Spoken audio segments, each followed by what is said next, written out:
Assalamualaikum warahmatullahi wabarakatuh. Saya Wija Vintasari Putri, mahasiswi Alih Kredit Kebidanan Universitas Kusuma Husada Surakarta Angkatan 7. Saya akan memberikan KIP tentang persiapan menjadi orang tua.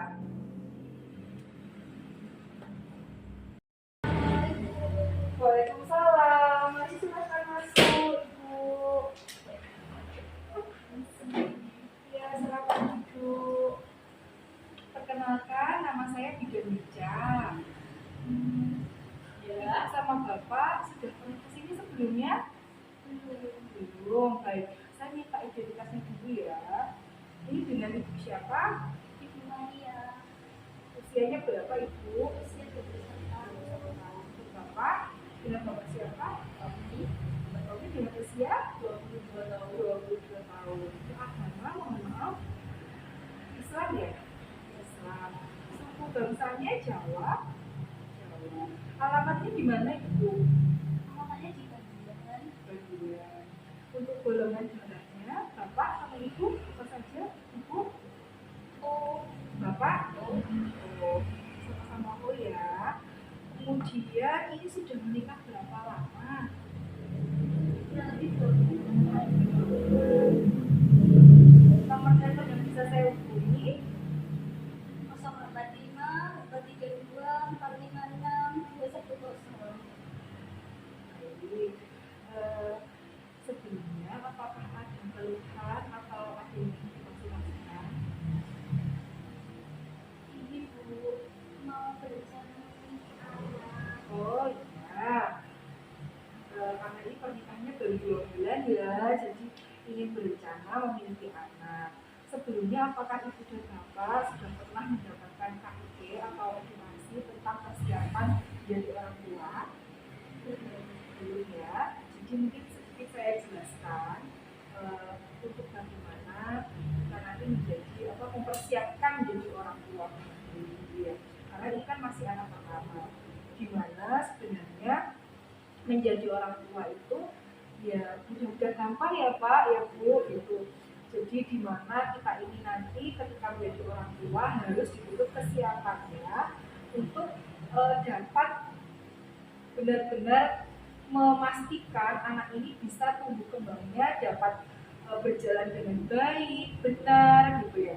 Dan tentunya membahagiakan untuk anak tersebut gitu. Jadi Bapak dan Ibu ini kan pasangan, jadi harus benar-benar bekerja sama betul untuk menjamin nanti anaknya itu sehat, cerdas, kemudian kebutuhan tetap terpenuhi, bahagia. Bahagia itu bukan hanya secara materi ya, juga dari kasih sayang seperti itu, sehingga dia juga menjalani perawatannya dan bapak ibu itu juga menyenangkan gitu. Nah, apa saja sih kira-kira pengasuhan yang harus diberikan, yang harus dipersiapkan oleh bapak dan ibu? Macam-macam. Jadi dari persiapan keluarganya bagaimana, kemudian persiapan kehamilannya seperti apa, kemudian dari persiapan pemberian laktasi. Mohon maaf bapak sama ibu ini bekerja semua. Iya, bekerja semua dari pagi sampai malam ya.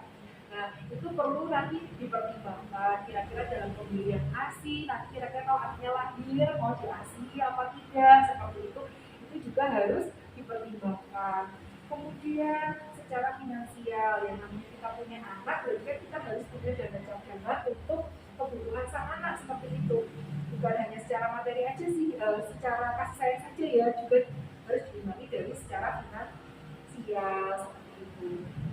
Kemudian nanti kira-kira anak ini mau misalnya bapak ibu berdua kerja, kira-kira apa dititipkan ke siapa seperti itu. Kalau pas bekerja, terus bagaimana hubungan dengan keluarga, misalnya neneknya, kakeknya, gitu. Jadi peran itu juga perlu ya. Kemudian setelah itu adalah persiapan misal ini kan baru anak pertama, nanti kalau misalnya ke anak kedua kira-kira bagaimana.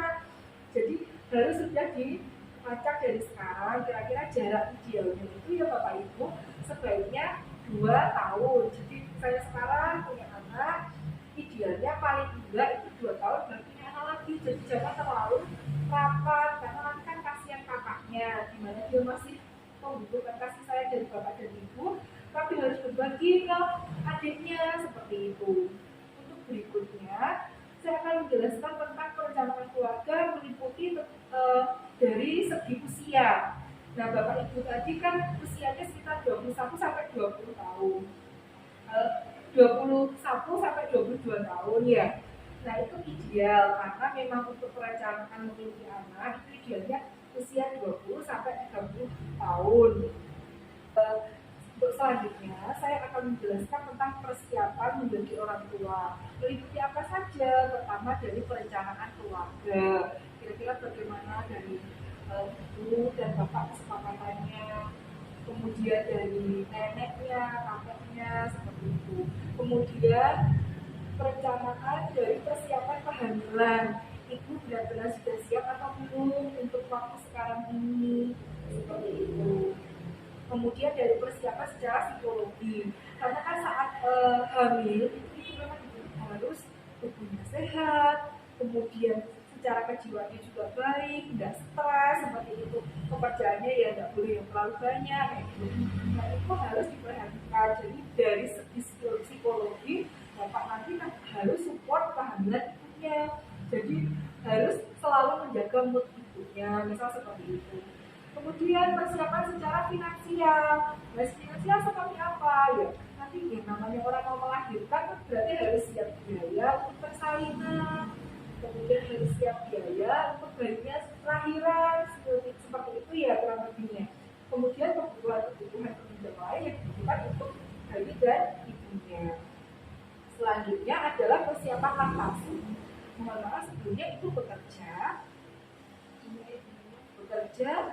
full ya, full time. Nah, seperti ini juga harus dipersiapkan. Kalau misalnya ibunya nanti memiliki bayi, kemudian harus memberikan ASI eksklusif dan lebih bagus lagi misalnya bisa menyusui selama 2 tahun. Nah, itu bagaimana nanti cara membagi waktunya? Apakah nanti menggunakan teknik breastfeeding, disedot, disimpan ASI-nya seperti itu, tapi tetap tidak melepas ASI eksklusif. Itu akan harus dipertimbangkan ya. Kemudian nanti kira-kira si anak ini kalau ibunya sudah kembali bekerja, siapa yang akan ngomong, yang akan merawat, misalnya dari neneknya atau dari nenek keluarga ibu, atau dari keluarga ayah, atau dari siapa yang telah melakukan, yang bisa dipercaya untuk memberikan kasih sayang dan ngomong si baby ini tadi. Kemudian untuk selanjutnya adalah persiapan saudara kandung. Nah, untuk berikutnya kan karena itu masih anak pertama ya, tapi kan berikutnya pasti punya keinginan untuk memiliki anak kedua. Nah, ini harus diperhatikan untuk jaraknya.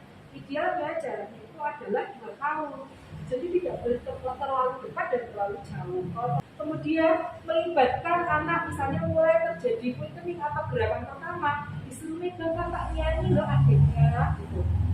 Selanjutnya membantu persiapan kelahiran. Waktu pas mau persiapan kelahiran sudah tahu ini halnya kapan diajak ini kakaknya ya nyiapin baju buat adik, kita kan sebentar lagi ketemu adik, misalnya seperti itu.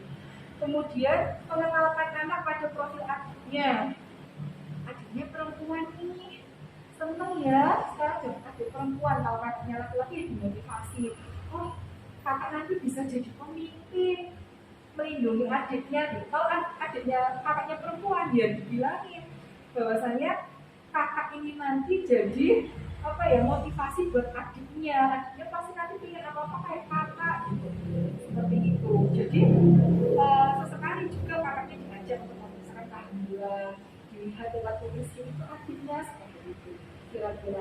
Nah, sampai di sini mungkin dari bapak ibu terlalu banyak ya. Mungkin ada yang ingin ditanyakan.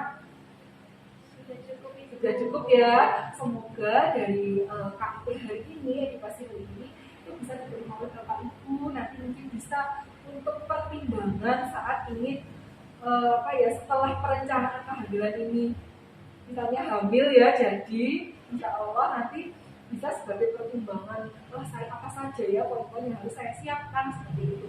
Semoga segera diberikan omongan, nanti bayinya sehat gitu ya.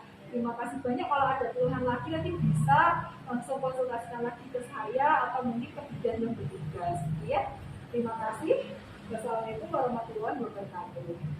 Kemudian melakukan dokumentasi.